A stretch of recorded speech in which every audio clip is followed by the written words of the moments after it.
جمعية الدعوة والإرشاد وتوعية الجاليات بمحافظة بدر.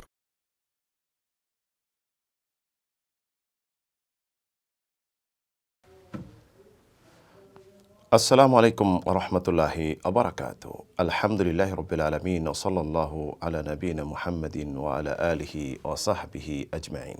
সুপ্রিয় দর্শক ও শ্রোতা মণ্ডলী, আজকে আপনাদের সম্মুখে উপস্থিত হয়েছি সূরা আল ইমরানের 185 নম্বর আয়াত নিয়ে। এই আয়াতে মহান রব্বুল আলামিন কি বলেছেন এটি আমরা শুনব এবং এই আয়াতের শিক্ষণীয় কি বিষয় রয়েছে এ সম্পর্কে আমরা জানব।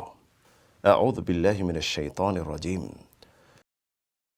কুল্লু নাফসিন যায়িকাতুল মাউত ওয়া ইন্নামা তুওয়াফাউনা উজুরাকুম ইয়াওমাল কিয়ামাহ ফামান যুহজিহা আনিন নারি ওয়া উদখিলাল জান্নাতা ফাকাদ ফাজ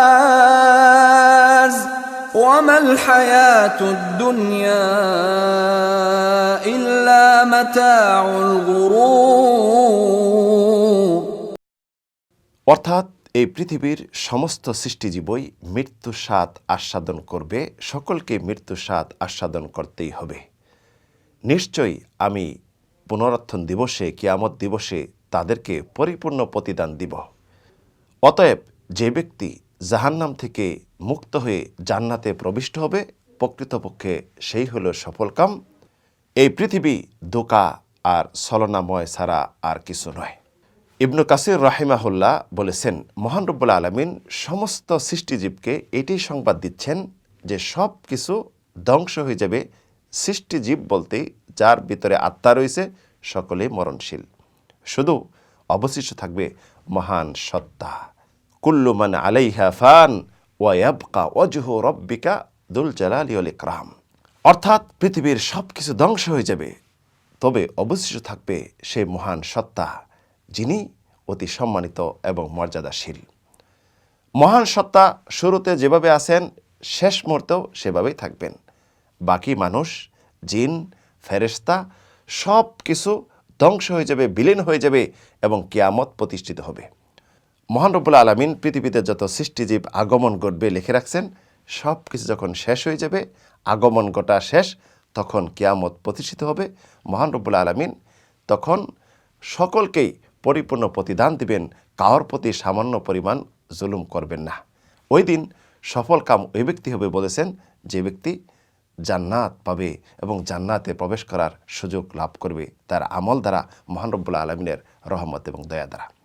এই আয়াত দিয়ে শিক্ষণীয় বিষয় হলো, প্রথমত আল্লাহ রাব্বুল আলামিন পৃথিবীতে যত সৃষ্টিজীব পাঠিয়েছেন, এই পৃথিবীতে যত দাপট দেখাক, বরত্ব দেখাক, পৃথিবীতে যত প্রভাব দেখাক এবং যত বয়স হোক, সকলের মৃত্যু হবে, সকলে নিঃশেষ হয়ে যাবে। এমনকি প্রিয় হাবিব সাল্লাল্লাহু আলাইহি ওয়াসাল্লামেরও মৃত্যু হয়েছে। তাই মহান সত্তা ইরশাদ করেছেন, ইন্নাকা মাইয়িতুন ওয়া ইন্নাহুম মাইয়িতুন, আপনিও মরণশীল এবং তারাও মরণশীল। তাই কবি বলেছেন, আল মাউতু বাবুন ওয়া কুল্লুন নাসি দাখিলুহু ফালাইতা শি'রি বাদাল মাউতি মাদ্দারু। মৃত্যু একটি দরজা, যেই দরজা দিয়ে সকলেই প্রবেশ করবে, করতেই হবে। জানি না মৃত্যুর পরে গড় কেমন হয়। রাসূল সাল্লাল্লাহু আলাইহি সাল্লামের কাছে জিবরাইল ফেরেশতা আসলেন, যে হাদিসটি ইমাম তাবরানী তার আওসাত গ্রন্থে বর্ণনা করেছেন, সাহাল ইবনে সাদের হাদিস। জিবরাইল এসে বললেন, ইয়া মুহাম্মদ ইশ মা শি'তা ফা ইন্নাকা মাইয়িত ওয়া আহবিব মান শি'তা ফা ইন্নাকা মুফারিকুহু। আপনি দুনিয়াতে যতদিন ইচ্ছা বসবাস করুন, আপনার মৃত্যু হবে এবং যাকে ইচ্ছা ভালোবাসেন তাদেরকে ছেড়ে আপনার যাইতেই হবে।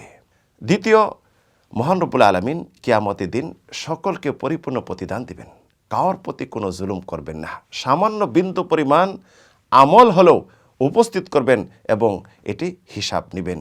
তাই ইরশাদ করেছেন, ওয়ানাদাউ মাওয়াজিন আল কিসতা লিয়াউমিল কিয়ামা ফালা তুযলামু নাফসুন শাইআ, যে আমি কিয়ামতের দিন ন্যায় বিচারের মানদণ্ড স্থাপন করব, কারোর প্রতি সামান্যতম জুলুম বা অবিচার করব না।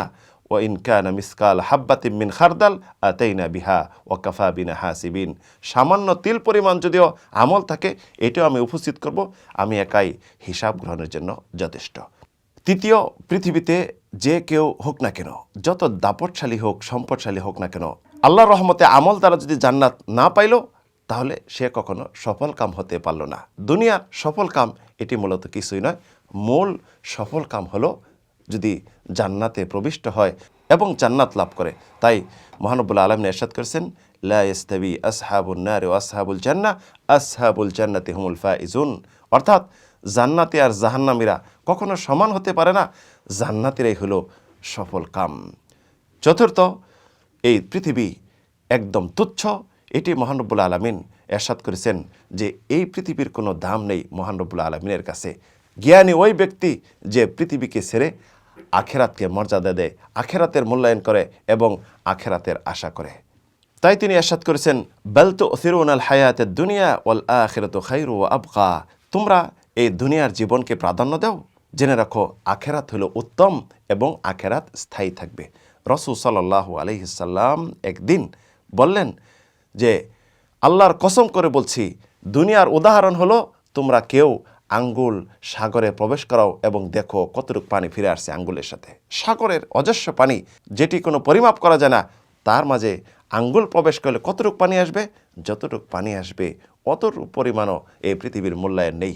তাই রাসূলুল্লাহ অন্য হাদিসে বলছেন যে পৃথিবীর মূল্য যদি আল্লাহর কাছে একটি মাছি মশার পাখার পরিমাণ থাকতো, তাহলে কোনো কাফেরকে এক ডুক পানি খাওয়ার সুযোগ দিতেন না।